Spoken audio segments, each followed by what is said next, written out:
They went from playing for 50 people to playing for thousands of people in less than 2 years. This is the story of LOVEBITES, the first all-female Japanese band to earn a spot on the stage at Wacken Open Air, the biggest metal festival in the world.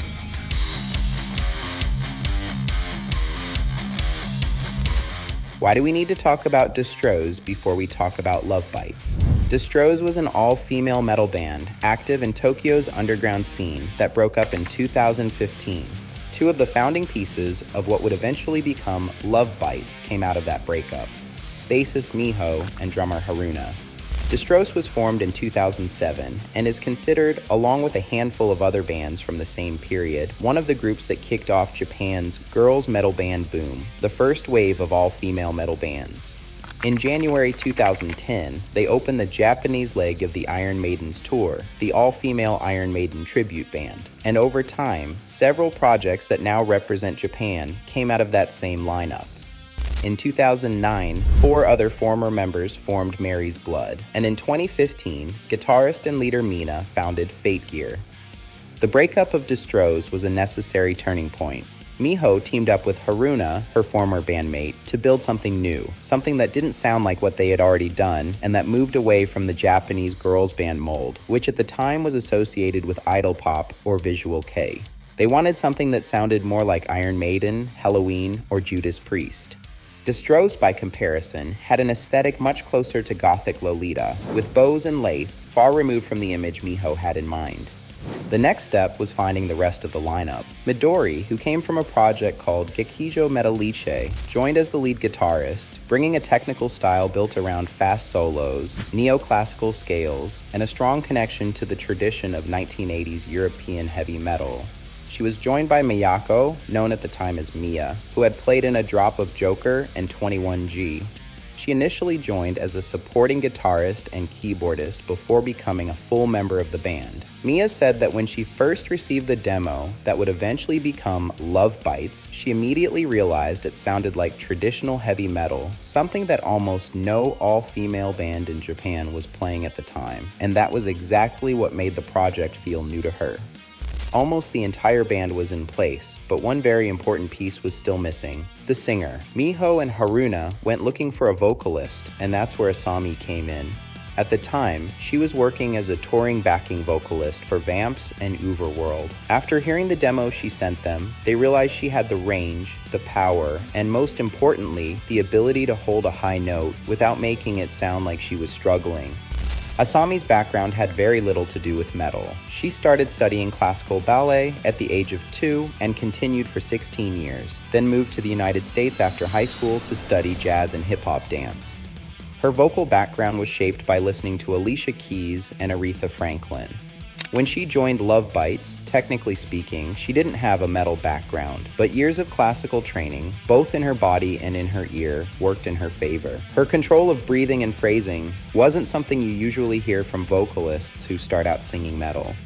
That contrast also ended up influencing the way Asami approached the songs. Instead of trying to sound like a power metal singer from day one, she brought techniques she already knew from other genres into LOVEBITES, a more flexible way of phrasing, changes in intensity, and a particular focus on breathing. The band didn't need to turn her into someone else to make her fit. Her voice became a different element within an instrumental sound that, by contrast, was deeply rooted in heavy metal. The songwriting also wasn't concentrated in one person from the beginning. The members contributed different ideas and styles, something that would become even more obvious over the years. That variety allowed the band to move between fast songs, more melodic pieces, and more elaborate instrumental sections without abandoning the language of heavy metal. Each member came from a different place, and that combination eventually became part of the group's sonic identity. Midori started playing piano at the age of 2 and electric organ at 8, but gave up both instruments when she entered college. At 20, she picked up the electric guitar for the first time, studied at the Musicians Institute in Osaka, and eventually cited Kiko Loureiro, Nuno Bettencourt, and Yngwie Malmsteen as her biggest technical influences. Miyako has played piano since she was 3 and discovered the electric guitar at 18. Her influences range from Rachmaninoff to Deep Purple's Ritchie Blackmore. Within the band, Midori took on the faster and more aggressive passages, while Miyako contributed the slower, more melodic lines, supported by her ear as a pianist. Haruna, the drummer, started playing at 13 and began composing on keyboard at 14. The first metal album she ever heard was Helloween's Master of the Rings, and if you've heard it, you can probably already understand the band's power metal DNA from the rhythm section upward. The story behind the band's name goes back to an anecdote during rehearsal. They played a cover of Love Bites, So Do I by the American band Hailstorm, a song that had earned Hailstorm a Grammy for Best Hard Rock Metal Performance in 2013. They were so happy with their version that they decided it would become the name of the project, Love Bites. On November 18, 2016, they made their live debut at Tsutaya O West in Shibuya as part of a lineup called Women's Power Presents Girls Band Next Generation, sharing the stage with other bands from Tokyo's all-female scene, including Disqualia and Mayashima. Even though they hadn't recorded anything yet, Miho and Haruna walked onto that stage with a certain reputation because they had already spent years playing in Tokyo's all-female metal scene, a small circuit with a loyal following. Word that the two former Destroz members were putting together a new project spread quickly through that audience, even before the band had settled on a final name. And that history helps explain why the jump from an underground club to an EP with top-level Finnish producers happened in less than a year.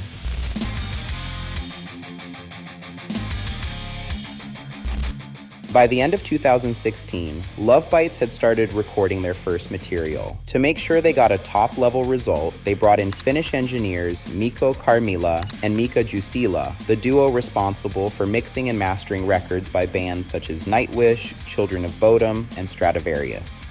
In 2017, they released the self-titled EP, The Love Bites, which established the band's basic formula, power metal with clear influences from the new wave of British heavy metal, along with touches of German thrash, some symphonic elements, and room for heavier variations. That same year, in August, Miyako went from being a supporting member to becoming a full member of the band. Then in October, their first studio album, Awakening from Abyss, was released in Japan and North America. The album featured songs that would eventually become live staples, including Shadowmaker and its longer songs, ambitious arrangements, and a vocalist who held nothing back, worked as a calling card for the band's international ambitions. Almost immediately, Love Bites started touring outside Japan and gaining recognition as one of the breakout bands in international metal media. Established figures from the power and speed metal world, including Timo Kotipelto of Stratovarius, Hansi Kirsch of Blind Guardian, and Helloween co-founder Michael Wykath, praised an all-female Japanese band for taking on power metal with that level of skill, and having those names publicly support the project during its first year gave Love Bites a level of credibility that no publicity campaign could have bought.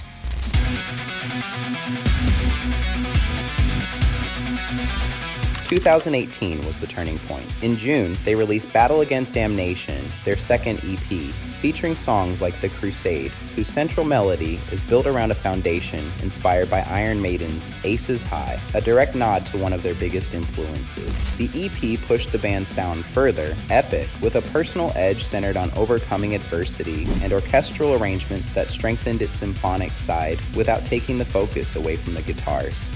That same year, Love Bites won Best New Band at the Metal Hammer Golden Gods Awards, one of the most important honors in international metal media. After that, a door opened to the festival every metal musician dreams of playing at least once, Wacken Open Air in Germany. Love Bites became the first all-female Japanese heavy metal band to perform at the festival. Before that nomination, Love Bites had already played in London, including at the Hyper Japan Festival and the Underworld in Camden, shows that helped establish the band among the British metal press. And the support they received in 2018 wasn't limited to power metal veterans. Nita Strauss, guitarist for Alice Cooper, and Lizzie Hale of Hailstorm also became outspoken fans after Awakening from Abyss. Wacken and the rest of that year's European tour, which also included Bloodstock in England, put the band firmly on the radar of Western power metal audiences. While other Japanese metal projects leaned into choreography, themed outfits, and an aesthetic designed for the idol market, LOVEBITES built their identity in the exact opposite direction. No choreography, white outfits that deliberately contrasted with the black typically associated with metal, and an approach much closer to the classic European heavy metal image, with the focus placed on instrumental performance above everything else. This way of presenting themselves, maintained throughout their career, helped them earn the respect of a metal audience that had traditionally been skeptical of Japanese acts labeled as girl bands, a skepticism that in the Western scene came largely from the overexposure of the idol phenomenon.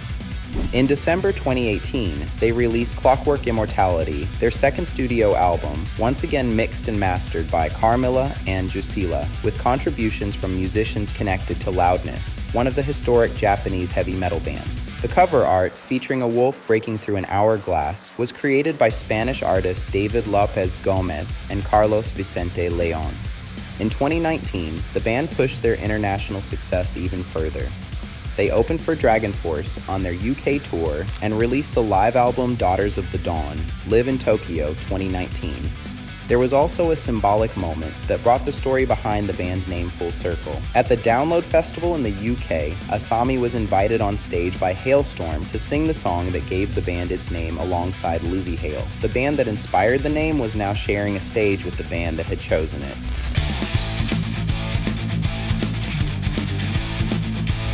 In January 2020, LOVEBITES released Electric Pentagram, their third studio album, which reached number 9 on Japan's Oricon sales chart, a significant achievement in a market dominated by pop and mainstream J-rock. Months later, the band released another live album, Five of a Kind, Live in Tokyo 2020, documenting shows performed under the increasingly restrictive conditions of the global health crisis. That same year, Winds of Transylvania was chosen as the main theme for the anime Vlad Love, directed by Mamoru Oshii, alongside Junji Nishimura, who worked on series such as Ranma 1/2 and You're Under Arrest. The anime's production team was specifically looking for a band that could capture the protagonist's vampiric and ferocious nature, and they found that combination of melody and aggression in LOVEBITES. In March 2021, with worldwide restrictions still in place, they released Glory Glory to the World, an EP that kept the band active despite being unable to tour normally. At that point, it was their most recent release with the original lineup intact, because what came next would split the band's history in two. The restrictions of this period were a serious blow to a band whose growth depended heavily on touring outside Japan. LOVEBITES responded by continuing to produce their own content, live albums recorded under health protocols, paid live streams, and a new EP. With most of their income tied to touring, that constant output helped keep the momentum they had built between 2018 and 2019 from disappearing.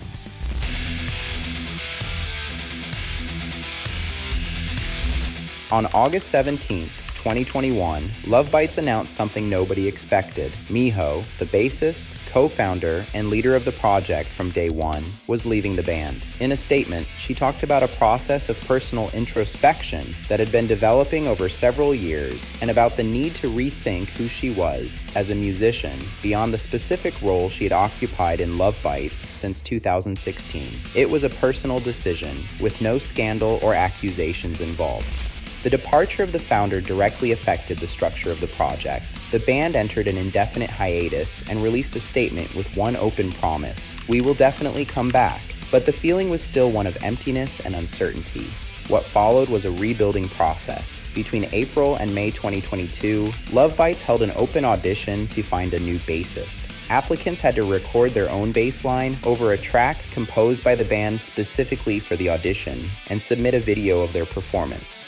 The application period ran from April 2nd through May 24th, 2022, with no restrictions based on nationality, age, or gender. Nearly 250 people applied, and it took the members several days to go through all the videos. Miyako was clear about what they were looking for. They weren't willing to continue with a support musician. They needed someone who would become a full member.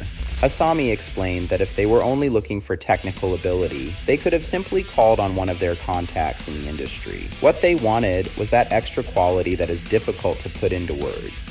The decision to choose Fami was unanimous among the members and staff, and was announced on October 21st, 2022, with a studio session video on YouTube. That process brought Fami into the lineup at just 20 years old, marking the first real lineup change in the band's history. Before auditioning for LOVEBITES, Fami had already built a name for herself as a bassist and YouTube creator, with a channel focused on bass covers that had already surpassed 600,000 subscribers by the time she joined the band. She came into LOVEBITES with an audience of her own, built around her technical playing and her experience with cameras and social media, something that proved useful for a band that needed to rebuild its public presence after a long hiatus. With Fami on bass, Asami on vocals, Midori and Miyako on guitars, and Haruna on drums, LOVEBITES once again had a 5-piece lineup ready to record. In February 2023, the band released Judgment Day, their 4th studio album, once again mixed and mastered by Carmilla and Jusila. The album debuted at number 5 on both the Oricon chart and Billboard Japan's Hot Albums chart, the highest sales position of the band's career up to that point. It was a clear sign that the audience had embraced the new lineup. By the time they started recording the album, Miyako had already been writing new material since the winter of 2021. Out of the 20 demos they worked with, 4 eventually became her songs. That same year, alongside the album, the band played 2 comeback shows in Tokyo under the name We Are the Resurrection, later documented on the Blu-ray Knockin' at Heaven's Gate, Live in Tokyo 2023. The amount of material they worked on during that period also shows just how much the band needed to rebuild its repertoire after the hiatus. Not every idea became a song, and some demos served as starting points that were later reshaped by other members through changes to the structure, melodies, or arrangements. The result was an album that didn't try to hide the lineup change, but instead showed that the band could continue writing with a new member without losing the sound they had built during their first years.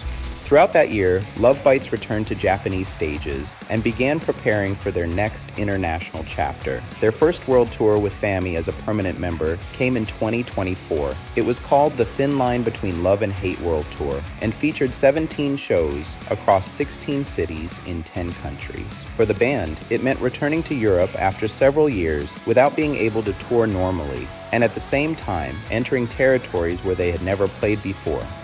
The tour included festivals such as Hellfest, Resurrection Fest, and Prague Power USA. And there were 2 places that were particularly new for LOVEBITES, the United States and South Korea. In September 2024, they played their first headline shows in the United States, with dates in Dallas, Los Angeles, and San Francisco. Until then, their connection with Western audiences had been built mainly through festivals and European tours. Now they had to find out whether enough people were willing to buy a ticket to see them play a full show, and the response was strong enough for the United States to remain part of their plans. That same year, they also played in South Korea for the first time. The 2024 tour was documented on No More Tragedy, released in March 2025. The release included the September 1st, 2024 concert at Tokyo Garden Theater, along with a documentary about the tour.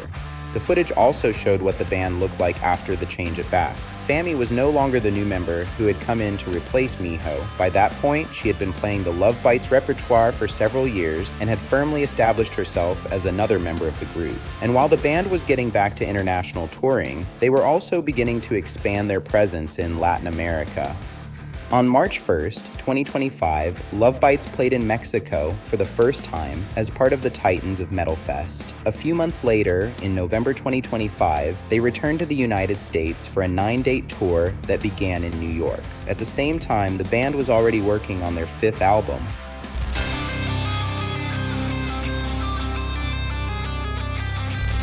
On February 18th, 2026, LOVEBITES released Outstanding Power, their 5th studio album, internationally released through Austrian label Napalm Records. The album was recorded between August and November 2025, just before the band traveled to the United States for the North American leg of the tour. The band described it as a ship sailing across a sea that is never stable, moving forward despite the storms. Reaper's Lullaby shows the most extreme side of their repertoire, 240 beats per minute, thrash-influenced riffs, and cold atmospheres. According to the band themselves, it is one of the most brutal compositions in their entire discography. But Outstanding Power also shows that the band's evolution didn't stop with Fami's arrival. The album brings together compositions from different members and keeps Asami responsible for the lyrics, while the music is shared between Miyako, Haruna, Midori, Fami, and other collaborators. That distribution allows the album to move between songs with very different starting points without losing the sound that makes them Love Bites. One of the clearest examples is Silence the Void. Miyako explained that she wanted a thrash-influenced song that would work especially well live, but the challenge was finding a riff that was fast without simply repeating something Love Bites had already done. The solution was to build a simple, memorable structure, even within an extremely fast song. Asami also had to adapt her vocal performance to lyrics built around a lot of rhymes and rapid-fire lines. Outstanding Power wasn't recorded in a single studio. Each member recorded her part separately, either in her own studio or somewhere close to home. Asami recorded her vocals at Studio Move 705. Haruna recorded drums at CPR Studio. Midori recorded guitars at DSW Studio. And Miyako and Fami recorded at their own personal studios, under the production of Steve Jacobs. Mixing and mastering once again went to Mikko Karmila and Mika Jusila at Finnvox Studios in Finland, the same duo who have worked with the band since their first EP. The cover was created by Spanish illustrator David Mallow. The album came out 10 years after the band was formed. The difference between these records and the band's earliest work isn't that Love Bites has abandoned its formula, but how far they can stretch it. Some songs maintain the classic power metal drive that made them known in the first place, while others move closer to thrash and darker territory. The goal is still recognizable, but after 10 years, they no longer need to prove that they can play fast or technically. Now they can use that ability to experiment with different structures and different moods. Before that, between January 26th and March 13th, 2025, Love Bites had embarked on the Eternal Phenomenon tour across Japan, 9 shows that included stops in the hometowns of each member. In the middle of those dates, they also made their Mexican debut. 1 month after the album's release, on March 29th, 2026, the band achieved a milestone that functions almost like a rite of passage in the Japanese metal scene. They played the Nippon Budokan for the first time, the historic Tokyo venue, where bands such as Cheap Trick and Bob Dylan made their mark, and the show sold out. The concert came after several years of rebuilding and made Love Bites the second all-female band of this new generation to reach that stage. 1 year earlier, Nemophila had done it. To promote the album, Love Bites launched a European tour that began in July 2026, traveling through Austria, Hungary, Poland, the Czech Republic, and Germany, including a return to Wacken Open Air, 8 years after their historic debut there, then continued through the Netherlands and France before ending in London in early August. 10 years after that show at a club in Shibuya, Love Bites returned to Wacken with 5 albums, a bassist change they had successfully overcome, and a Budokan debut behind them. 5 Japanese women who learned their instruments in conservatories, ballet schools, and underground rehearsal rooms are still playing technically demanding power metal, something that didn't exist until they came along.